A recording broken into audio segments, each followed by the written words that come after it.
이렇게 아름다운 주일 아침에 제가 좋아하는 우리 펠로십 교회에 와서 여러분과 함께 주일 예배를 드릴 수 있어서 너무 감사합니다. 아직도 제가 여러 교회를 방문하면 이렇게 대면으로 예배를 못 드리는 것이 너무 많이 있는데 얼마나 축복이겠습니까? 자, 우리 한번 같이 기도하시겠습니다.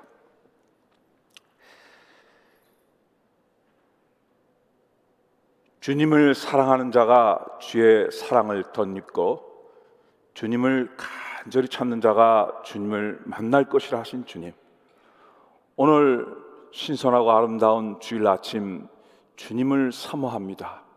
주님, 이 시간 임재하여 주시옵시고 이 시간 우리 주님께서 우리를 얼마나 사랑하시고 우리와 함께 하기를 원하시고 또 우리에게 말씀하시고 싶은 주의 마음을, 주의 심정을 읽을 수 있고 또 주의 말씀을 들을 수 있는 시간 되게 도와 주시옵소서. 오늘도 부족한 종을 하나님께서 세우시셔서 주의 귀하고 복된 생명의 말씀을 선포할 수 있게 하신 주님, 이 시간 말씀을 전하는 부족한 종이나 말씀을 듣는 우리 사랑하는 성도들, 주 성령 안에서 하나 될 수 있게 도와주시고 오로지 주의 말씀만이 선포되게 하여 주옵소서. 주께 모든 것을 맡기며 예수님의 이름으로 간절히 기도하옵나이다. 아멘. 아멘. 오늘 우리 본문 말씀은 시편의 말씀입니다. 여러분들도 좋아하시죠? 시편은 우리 신앙인들이 가장 좋아하는 성경의 책이기도 합니다. 그래서 우리 예수님께서 신약에 보니까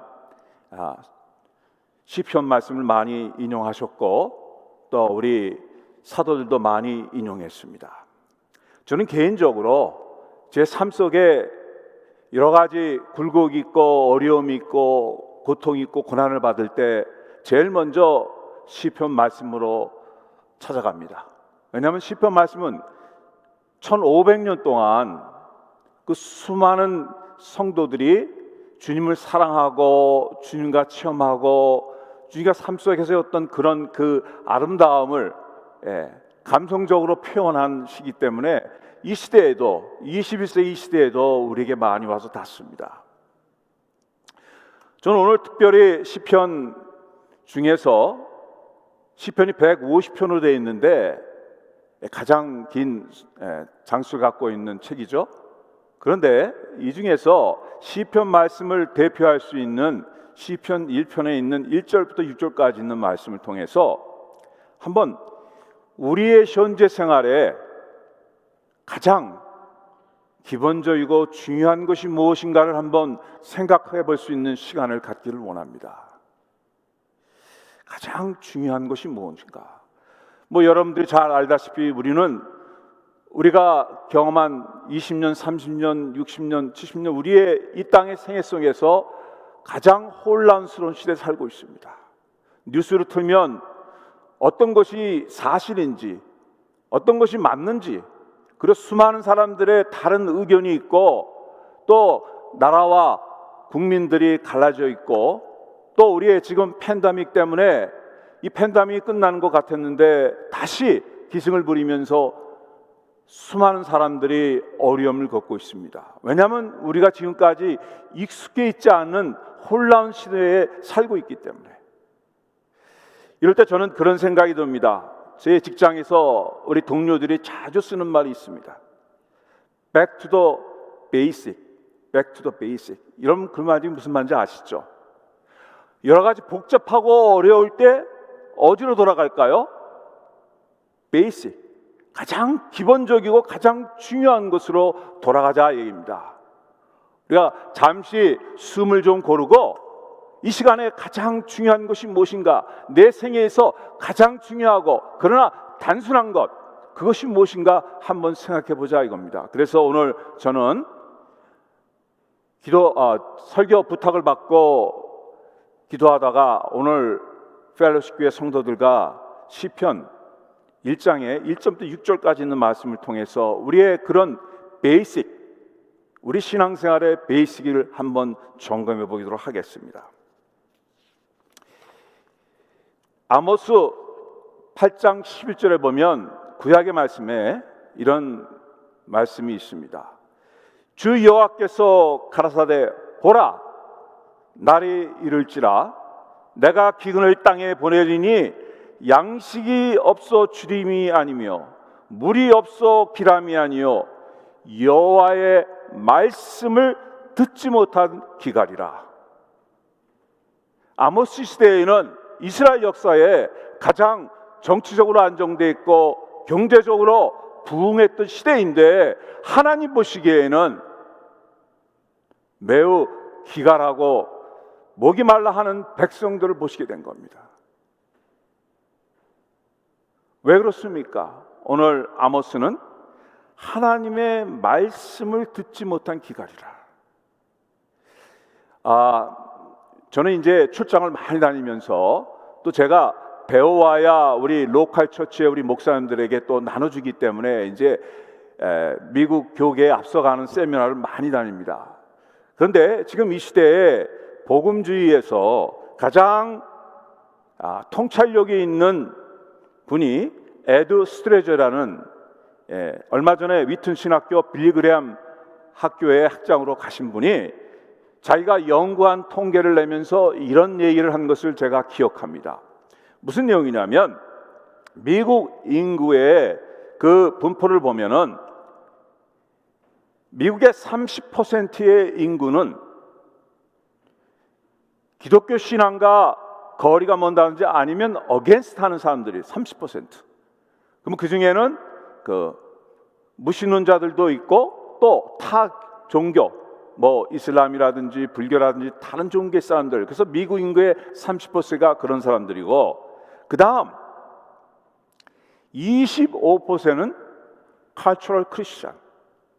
미국 인구의 4명 중 1명은 문화적인 기독교인. 다시 말해서 내가 기독교인이라고 생각이 드는데 그 이유는 뭐냐면 내가 기독교 집안에서 태어났고 또 내 친척 중에서 기독교인이 있고 내가 1년에 2-3번 교회를 간다 이겁니다.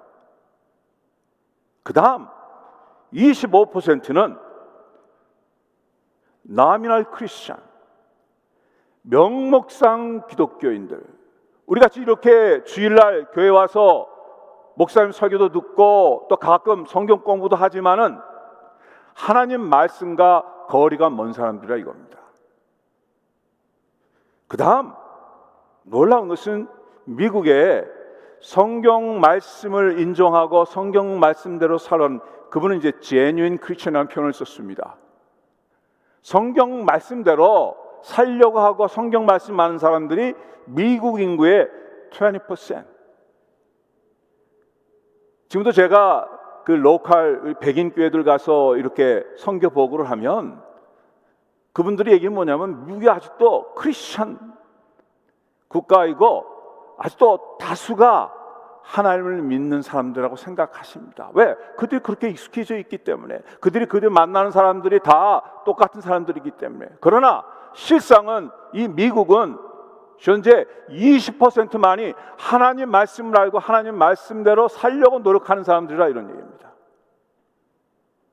바로 미국의 이 시대의 기근은 다른 것이 아니라 미국인 가운데 절대 소수인 20%만이 하나님의 말씀을 알고 하나님 말씀대로 살려고 노력한다 이겁니다. 여러분도 어디에 속해 계십니까? 여러분 미국 역사를 아시죠? 1963년도에 대법원이 종교의 자유라는 이름 때문에 공립학교에서 성경 말씀 기절을 암송하는 것과 주기도문을 암송하는 것을 폐지했습니다. 제가 1970년 말 때만 와도 수많은 사람 주일날 다 문을 닫고 다 교회를 가기 때문에 제가 비신앙인데도 교회를 갈 수밖에 없었습니다. 사회적인 분위기가 지금은 어떻습니까? 바로 우리가 하나님 말씀을 멀리하기 시작하면서 이 시대에 우리 미국은 말씀의 기근에 들어갔다는 사실입니다. 그래서 이 시대에는 성경 얘기를 하면은 수많은 사람들이 모르고 있어요. 특히 젊은 세대들은 성경에 대해서 무지합니다. 바로 그것이 우리가 지금 겪고 있는 무엇이 진리고 무엇이 사실인지 혼란스러운 시대에 빠져 있고, 아직도 페이크 뉴스가 남행하고 어떤 것을 우리가 찾아야 될지 우리 기독교인들까지 혼란스러운 세상에 살고 있다는 것입니다. 오늘 하나님 말씀에 시편 제1장 1절에 복 있는 사람은 이렇게 얘기하시고, 2절에 그 율법을 주야로 묵상하는 자로라고 그랬습니다. 묵상하는 자로다, 주야로. 오늘 저는 여러분과 함께 오늘 복이 있다는 얘기를 한번 성경 말씀을 갖고 한번 좀 보면서 복 있는 사람이란 정의를 한번 성경적으로 한번 좀 해보고 가도록 하겠습니다.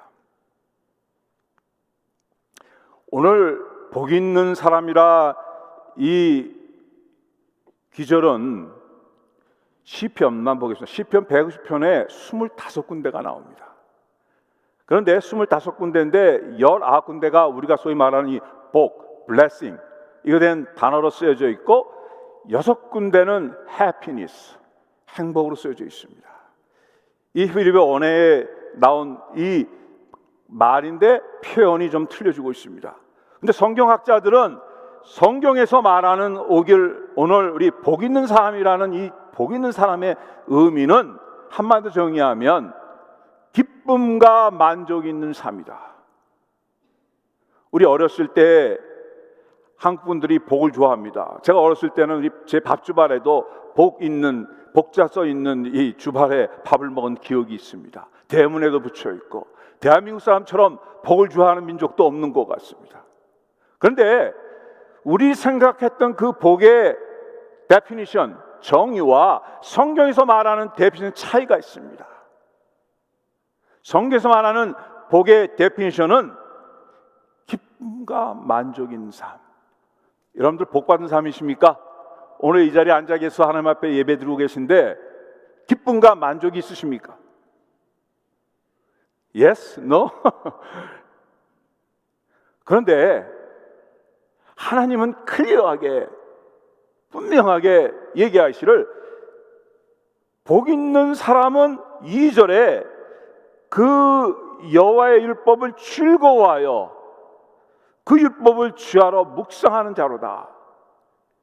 이 내용이 시편만 있는 것이 아니라 여호수아 1장 8절, 여러분 잘 아시는 여호수아 1장 8절에 이 율법책을 내 입에서 떠나지 말게 하며 주야로 그것을 묵상하여 그 안에 기록된 대로 뭐라고 되어 있습니까?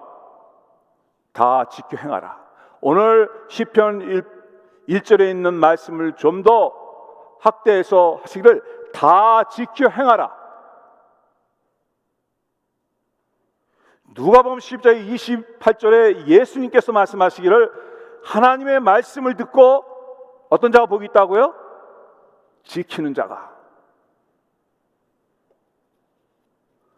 오늘 이 내용을 가지고 제가 나머지 시간을 다 할애할까 합니다. 그 전에 오늘 시편 1편은 하나님께서 우리를 혼란스럽게 하지 아니하십니다. 토론하게 하지 않습니다. 분명한 것은 이 땅에 있는 삶의 라이프 스타일이, 아니 라이프 결과가 딱 두 부류 나눈다 이겁니다. 하나님은 복 있는 사람, 거꾸로 오늘 1절에 있는 얘기를 반대로 얘기하면 복 없는 사람은 어떤 사람이냐면 악인의 길을 쫓고 죄인의 길에 서고 오만한 자리에 앉는다 이겁니다. 그러니까 여러분, 하나님 보실 때 복 있는 사람과 복 없는 사람들의 그 라이프를 보면 분명한 겁니다. 복 있는 사람은 자꾸 하나님 말씀을 가까이 하고 묵상하고 살려고 하는 사람이고, 반대로 복이 없는 사람은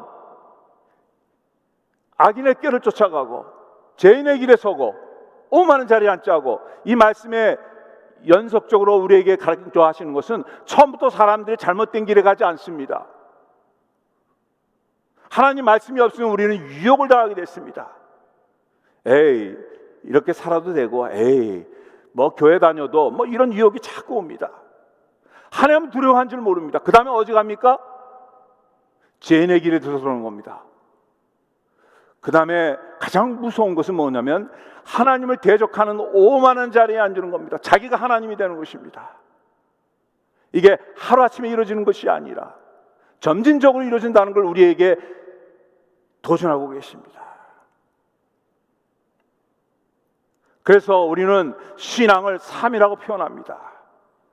내가 어느 날 정점에 하루 신앙을 잘해서 되는 것이 아니라 마라톤처럼 하나님. 그래서 하나님께서는 성경에 의로운 사람이라는 의미가 어떤 뜻이냐면 내가 무슨 행위를 잘했다는 표현이 아니라 하나님 만든 관역에 그 관역을 향하여서 집중하고 나간다는 뜻이 있습니다.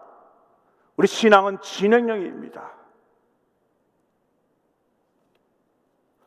그래서 하나님께서는 악한 사람들의 모습을 로마서 1장 21절, 제가 요새 이 신문이나 뭐 여러 가지 있는 얘기를 보고 어떨 때는 이 뉴스를 보면 골치가 아파요. 그러다가 묵상하다가 로마서 1장 있는 말씀 보면은 이미 하나님께서 그 말씀 주나요? 하나님을 두기를 싫어하며.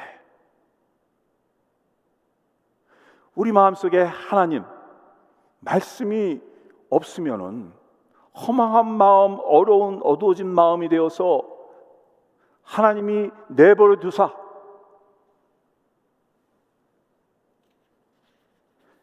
이 얘기는 내가 과거에 신앙을 잘했기 때문에 이런 죄에서 내가 면역이 된다는 말씀이 아닙니다.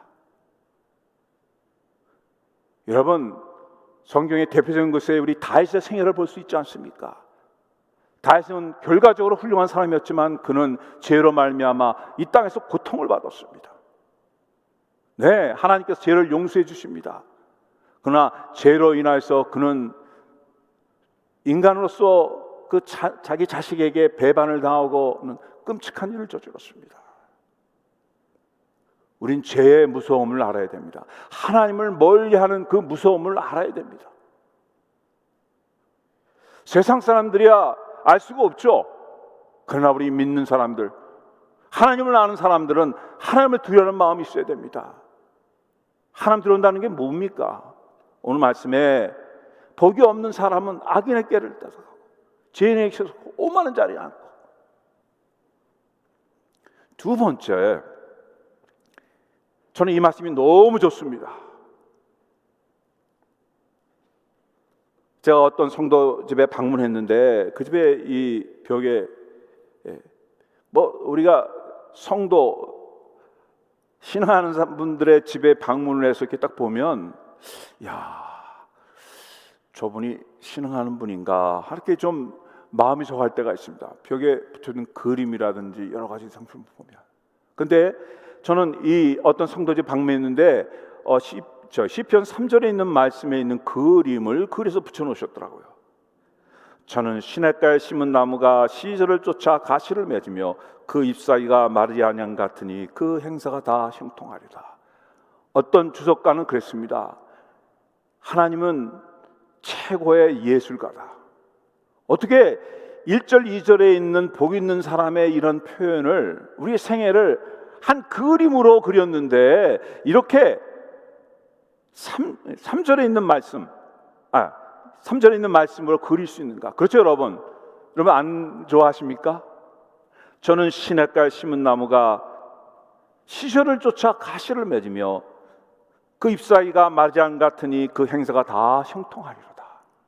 사실 이 말씀을 가지고 1시간 설교해도 모자랄 것 같습니다. 너무너무 의미 있는 말씀이 많습니다. 어떨 때는 말 한마디가 말 100마디보다 그림이 더 효과적일 때 있는데 하나님께서는 우리로 하여금 감성적으로 쉽게 받아들이기 위해서 그림을 그려줬습니다. 근데 그림의 결론이 뭡니까?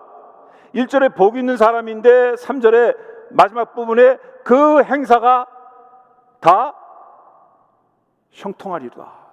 여러분 이 단어 좋아하시죠? 여러분들이 하는 모든 일이 다 형통한다 이겁니다. 할렐루야 아닙니까? 할렐루야죠. 형통하리로다. 형통하리로다.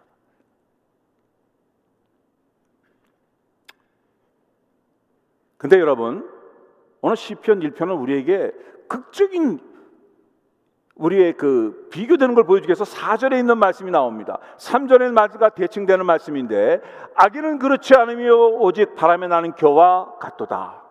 의인은 복 있는 사람은 형통한다고 그랬는데 하나님 말씀을 듣기 싫어하는 사람은 어떻게 되냐면 바람에 나는 겨 같다. 이스라엘의 사람들의 구약에서의 표현은 바람에 나는 겨 같다는 말은 무가치한 삶이다, 무가치한 인생이다, 무가치하다 이런 뜻입니다. 내가 10년, 20년, 30년, 수십 년을 투자했는데 나중에 보니까 무가치하다, 이거 무가치하다 이거야. 얼마나 비참합니까?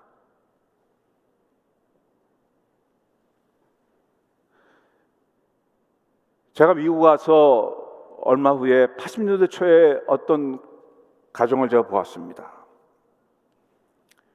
그 가정이 부부가 이민을 와서 아무것도 없이 하는 아주 서민으로 이민 와서 아주 열심히 해서 캐리아웃 스토어 하나 하고 그 다음에 그걸 또 2개 넓히고 3개 넓히고 한 15년 지나니까 도매상을 하게 됐습니다.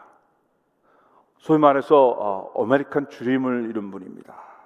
근데 이분을 처음에 제가 봤을 때 그 이민교회에 그 당시 우리가 헝그리 정신이 있어 그런지 몰라도 교회에 하나님을 얼마나 우리 간절히 찾는지요. 울부짖으면서 간절히 찾고 이 부부가 그랬습니다. 하나님을 열심히 섬겼습니다. 기도 제목이 있었겠죠. 하나님 우리를 축복해 주셔서 하나님께서 그들이 바라는 대로 10년 15년 후에 이 지역사회에서 부를 누리는 분들이 됐습니다. 그런데 이 남편 되신 분이 이제 열심히 뛰다가 이제 직원들도 많아지니까 자꾸 가게를 비우기 시작하시면서 이분의 취미가 뭐였냐면 애틀랜타 시리를 가신 겁니다. 요새는 이제 그런 일 없는지만 얼마 전까지만 해도 여러분 아시죠? 근데 이분이 거기에 재미가 붙이셨습니다. 교회 이제 처음에는 교회 가끔 빠지더니만 그 다음에 자주 빠지시고 그 다음에 더 문제는 뭐냐면 부인이 보니까 화가 나는 겁니다. 똑같이 일하고 했는데 자기는 주말마다 부인도 나름대로 주말에 이제 당신의 삶을 즐기기 시작했습니다. 그럼 몇 년이 지났습니다. 남편 되신 분이 도박에 점점 범위가 커지고 나중에 감당할 수 있는 경제에 이뤘습니다. 가게를 하나하나 정리하기 시작했습니다. 가정이 서로 블레임합니다. 저는 그 가정을 보면서 물론 익스트림한 아주 레어한 경우이기도 하지만은 그분들의 제가 볼 때 오늘 시편 말씀을 보면서 그분들 생각이 났습니다. 무엇이 문제였을까요? 그분들이 하나님 앞에 물질을 달라고 간구했습니다. 하나님 매달렸습니다. 하나님 허락해 줬습니다. 그런데 그걸 지키지 못하셨더라고요. 왜? 하나님은 점점 멀리하기 시작했습니다. 갑자기 멈추는 것이 멀리하는 것이 아닙니다. 조금씩 그러다 보니까 오늘 시편 1편에 있는 1절의 말씀처럼 너무 서글픈 일입니다. 결국 그들의 생애는 바람이 나는 겨와 같은 험하게 끝났습니다.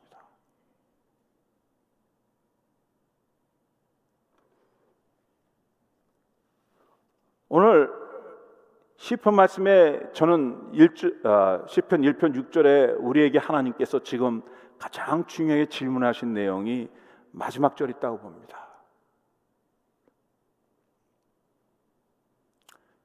5절부터 말씀을 보면 그러므로 악인이 심판을 견디지 못하며 죄인이 의인의 해중에 들지 못하리로다.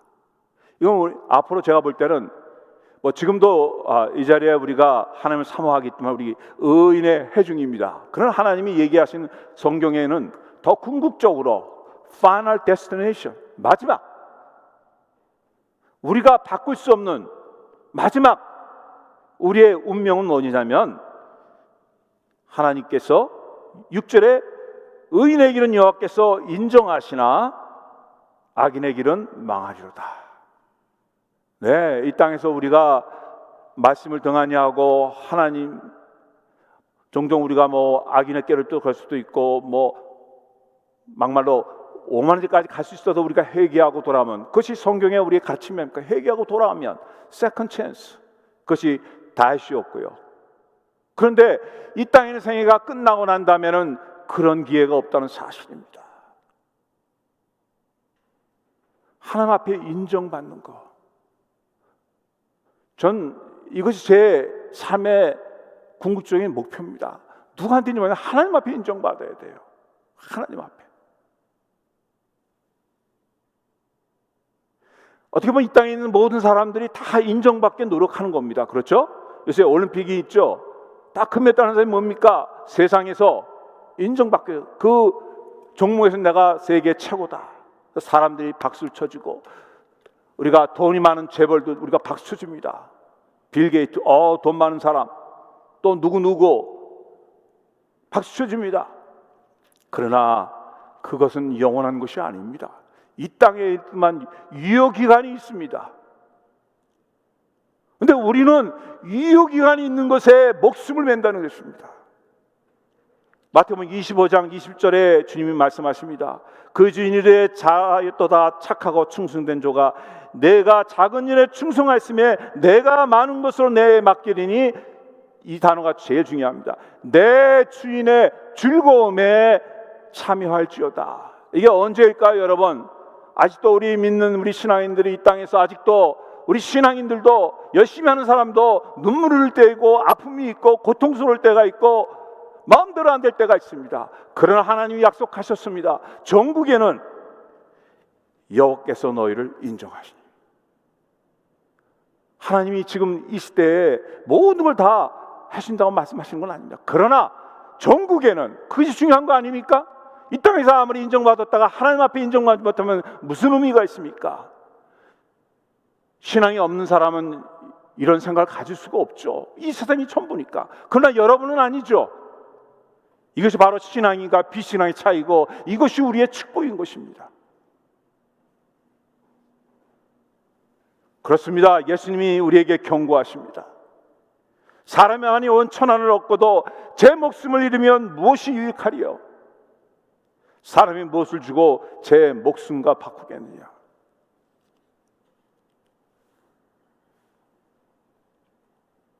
저는 제가 이런 사역을 하면서 그 레피지로 와서 겨우 미국에 정착하는데 10년, 20년 길렀다 온 그들의 그 신앙을 보면 너무너무, 그러나 그들이 그렇게 견딜 수 있었던 것은 하나님의 약속 하나 믿고, 약속 하나 믿고. 왜? 영원한 목숨이 제일 중요한 것이니까. 안 그렇습니까, 여러분? 오늘 하나님은 우리에게 영원한 목숨을 약속하셨습니다. 누구에게? 복 있는 사람은, 하나님 말씀대로 살아가는 사람들에게는. 이제 제가 이해를 좀 나누고 이제 말씀을 정리하도록 하겠습니다. 저는 성경에서 여러 나무들이 있는데 시딤나무라는 나무를 좋아합니다. 시딤나무. 이스라엘 가보신 분들은 아마 많이 보셨을 겁니다. 그 중동에 많이 있는 나무인데 조각목이라고 하고 아카시아 종류, 우리가 보는 아카시아는 아닌데 아카시아의 종류입니다.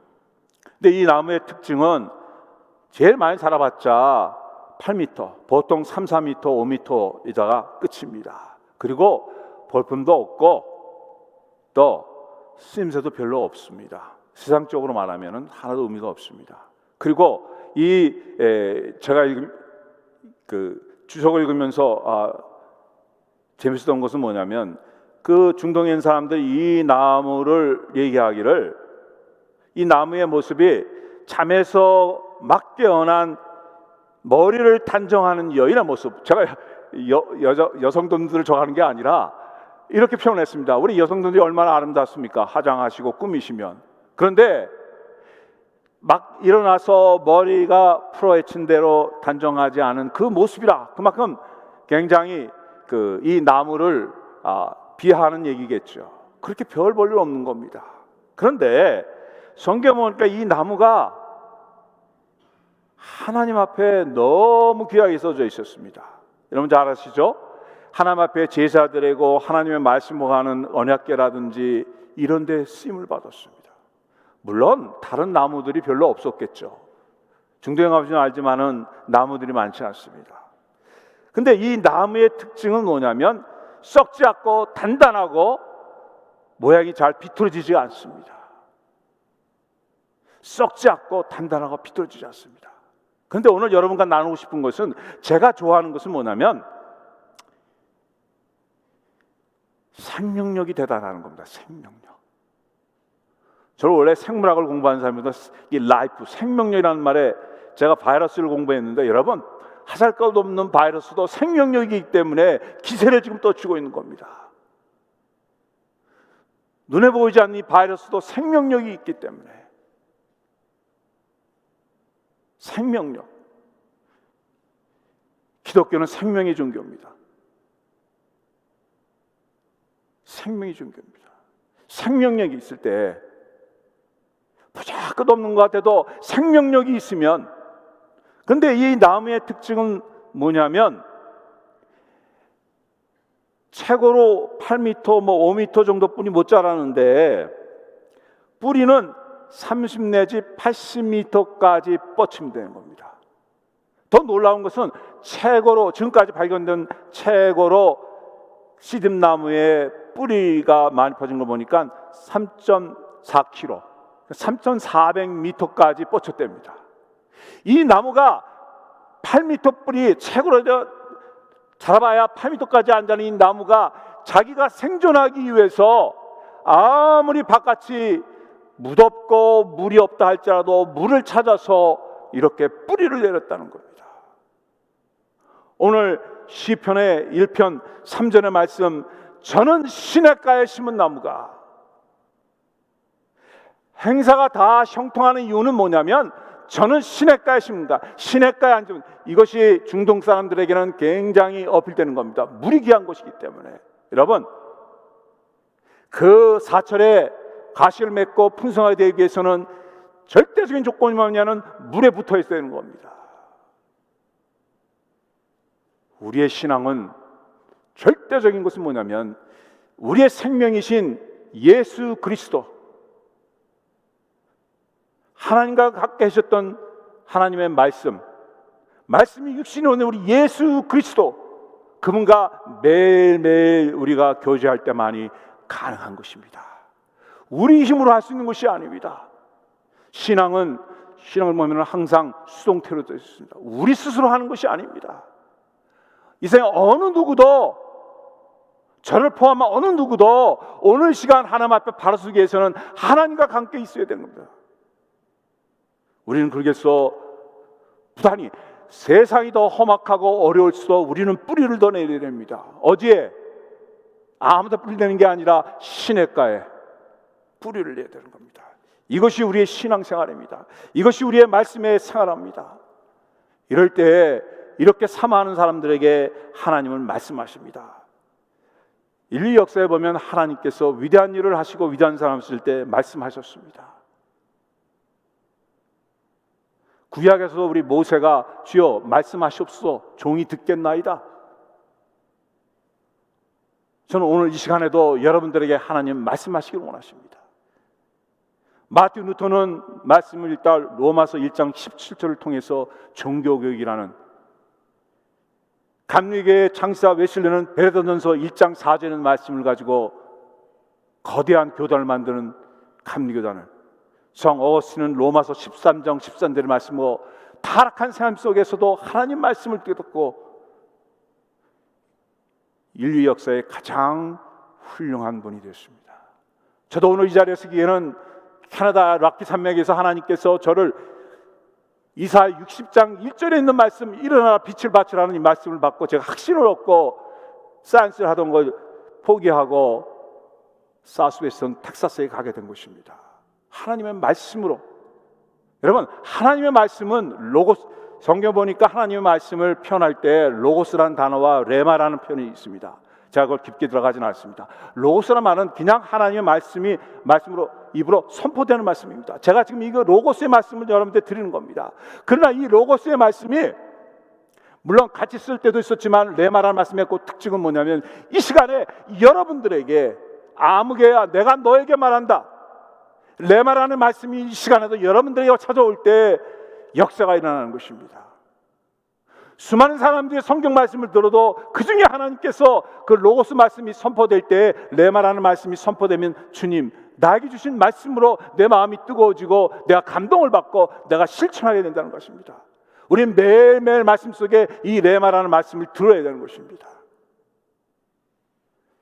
고무적인 것은 제가 한국에 1년에 한두 번씩 꼭 방문합니다. 감사한 거는 가는 교회들마다 요새 성경 통독, 성경에 대해서 많이 돌아갔어요. 성경에 대해서 너무 고무적인 겁니다.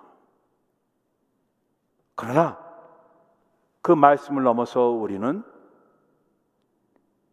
그 말씀과 동행하는 이런 삶이 이루어져야 됩니다. 우리 한국 교계에 우리 주위에 있는 우리 대종로지라든지 미국 사람들이라든지 뭐 신앙적인 지도자들이 저에게 한국 교회를 칭찬을 많이 합니다. 그런데 이분들이 어떨 때 굉장히 예리해요. 한국 분들의 신앙을 얘기할 때 말씀 따로 삶 따로. 우리 대한민국의 그 신앙의 특징 중에 하나 뭐냐면 열정적이고 불이 잘 붙는데 말씀 따로 삶 따로. 말씀 삶 따로. 아마 그것이 대한민국 인류 역사에 유례없이 폭발적으로 성장했던 기독교가 폭발적으로 다운하는, 침몰하는 이런 국가도 별로 없을 겁니다. 말씀 따로 삶 따로. 여러분, 우리는 매일매일 하나님과 말씀으로 소통해야 됩니다. 하나님은 말씀으로 여러분과 커뮤니케이션, 대화하기 원하십니다. 그것을 생활하기를 원하십니다. 말씀대로 살면 복이 있도다.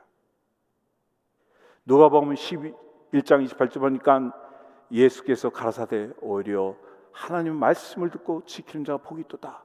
여러분, 성경에 여기저기 이 성경이 많이 나온다는 말은 그만큼 강조되는 겁니다. 에? 왜? 아마 그 시대에도 이스라엘 백성들 아니면 또 신약 시대 예수님 당시에도 말씀을 들었지만 행하지 않은 사람들이 너무 많이 있었던 것 같습니다. 대표적인 사람이 바리새인들이죠. 성경에서 가장 우리가 조심해야 될 사람들은 성경 말씀을 트위스트해서 이단으로 가는 사람들하고 성경 말씀을 많이 아는 것 같지만 행함이 없는 사람이라고 예수님이 가장 나무랬던 사람입니다. 오히려 예수님이 신앙 없는 사람 나무라는 내용은 별로 없어요. 이 시대 우리에게 주시는 하나님의 경고입니다. 자, 이제 여러분들에게 제가 말씀 하나 가지고 질문을 하고 마치겠습니다. 제가 좋아하는 미국의 목사님, 얼마 전까지 뉴욕 리드머 처치에 다니던 팀 켈러, 젊은 사람들, 여러분의 자녀들이 제일 좋아하는 분 중에 하나입니다. 왜냐하면 뉴욕 그 어려운 데서 그 엘리트 젊은이들, 비신앙인들을 많이 전도해가지고 이분은 시리 투 시리라고 하죠. 전 세계의 큰 도시마다 그 젊은 사람들을 위한 교회를 세워가지고 전 세계로 유명한 분입니다. 이분이 얼마 전 쓴 책에 이런 내용이 나옵니다. 가짜 기독교라면 대답할 수 없는 세 가지 질문. 이걸 반대로 얘기하면 기독교인이라면 대답할 수 있는 것이어야 되겠죠. 여러분들은 신실한 기독교인이시니까 대답하신 쪽으로 가겠습니다. 첫째, 이건 여러분들이 스스로 대답해 보시기 바랍니다. 당신의 삶 속에 나타나는 하나님의 임재하심 증거가 있습니까? 여러분 훌륭한 신앙인인데 오늘 시간 하나님께서 임재하시는, 하나님이 함께 하시는 증거가 있습니까? 둘째, 성경 말씀이 당신을 변화시키는 증거가 있습니다. 이거 진행형입니다. 내가 말씀을 자꾸 보면서 1년 전하고 2년 전하고 3년 전하고 자꾸 변화되고 있습니까? 세 번째, 하나님의 주시는 은혜에 대한 감사가 점점 많아지고 계십니까?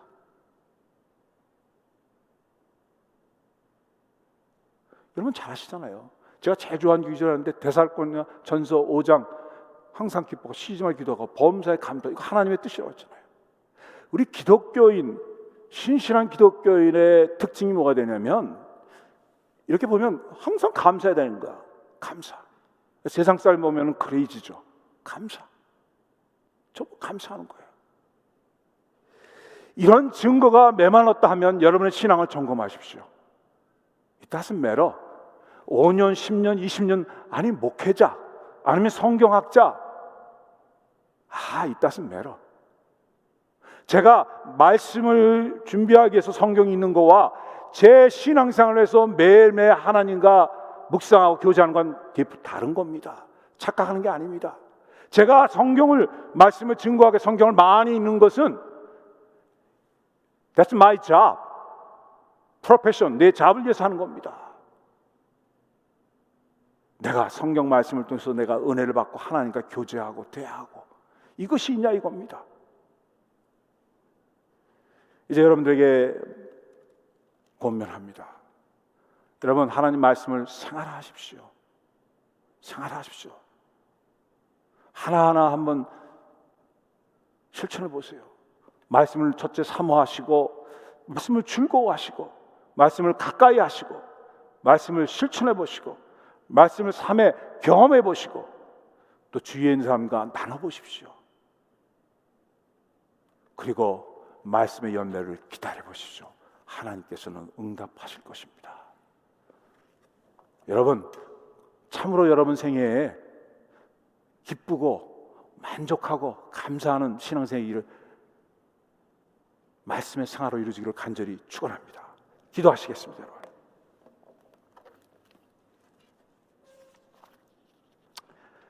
나는 포도나무여 너희는 가지라.